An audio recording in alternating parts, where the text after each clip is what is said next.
Bonjour à tous, aujourd'hui on se retrouve pour cet avant-dernier épisode de cette série de films psy consacré au thème entre la vie et la mort. Et aujourd'hui on s'attaque au film qui a enfin permis à Leonardo DiCaprio d'obtenir son Oscar, The Revenant de Alejandro Iñárritu, sorti en 2015. Petit aparté, il est fort possible qu'un jour je décortique Birdman du même réalisateur. Mais revenons-en à nos moutons et résumons The Revenant. Bref, je vous laisserai choisir la prononciation que vous préférez. Si vous connaissez déjà le film et que vous voulez passer directement à l'analyse de celui-ci, je vous invite à cliquer à ce minutage de la vidéo. Et c'est parti.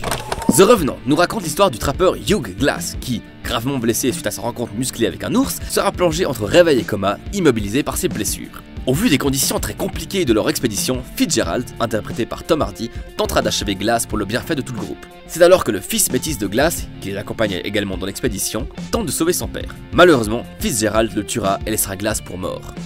Ce dernier ayant tout vu, mais n'ayant pas pu agir à cause de ses nombreuses blessures, parviendra malgré tout à se libérer. Commencera alors un périple dangereux dans ce climat inhospitalier alors que Glass est grièvement blessé et qu'il n'a qu'une seule idée en tête, retrouver Fitzgerald et le tuer. Après être passé aux frontières du trépas un nombre incalculable de fois, il parviendra à le retrouver et à utiliser ses dernières forces pour l'affronter. Tous deux au bord de la mort, Glass vainqueur, il laissera le presque cadavre de Fitzgerald aux bons soins des Indiens qui eux aussi réclament vengeance. Oui, le scénario est assez court car assez simpliste. Mais ne nous y trompons pas, histoire simple ne rime pas forcément avec histoire pas intéressante. D'ailleurs ça rime pas du tout.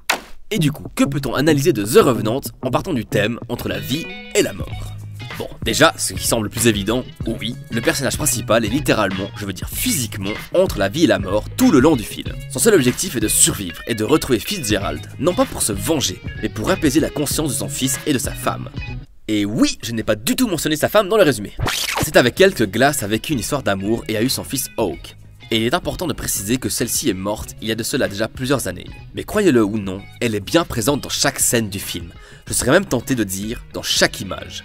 Mais comment ça, me direz-vous? Eh bien c'est très simple, la caméra ne la voit pas, les personnages ne la voient pas, à l'exception de Glass, qui lui, a compris qu'elle veillait sur lui, et ce, au travers de la nature, et même plus particulièrement des arbres. Ceci reflète constamment l'état d'esprit, entre guillemets, dans lequel se trouve l'âme de cette femme indienne. Bousculée par le chaos de la tempête lorsqu'elle est en colère, ou calme lorsqu'elle est seule avec son mari et qu'elle veut le soutenir dans sa quête.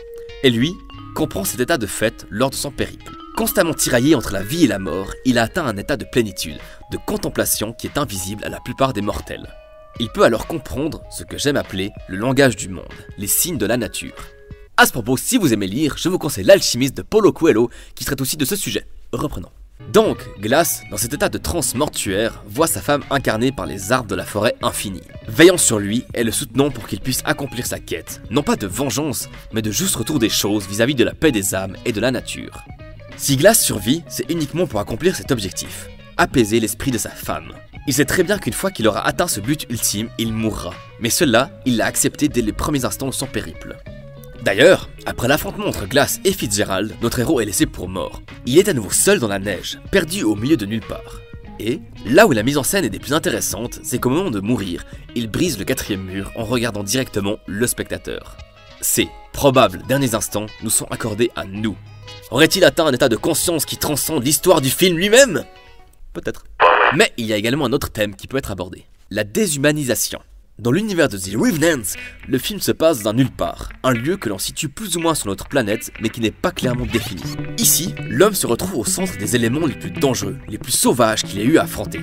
La nature est maîtresse de ce lieu inhospitalier où les humains tentent tant bien que mal de s'imposer. Ce rapprochement finit par faire régresser les hommes, oubliant toutes les règles civilisées et les ramenant à l'instinct le plus primitif et ancien qui soit, la survie. Survivre à n'importe quel prix, survivre même si la vie des siens est menacée, survivre envers et contre tout. Et c'est dans ce contexte que Fitzgerald préférera laisser Glass pour mort.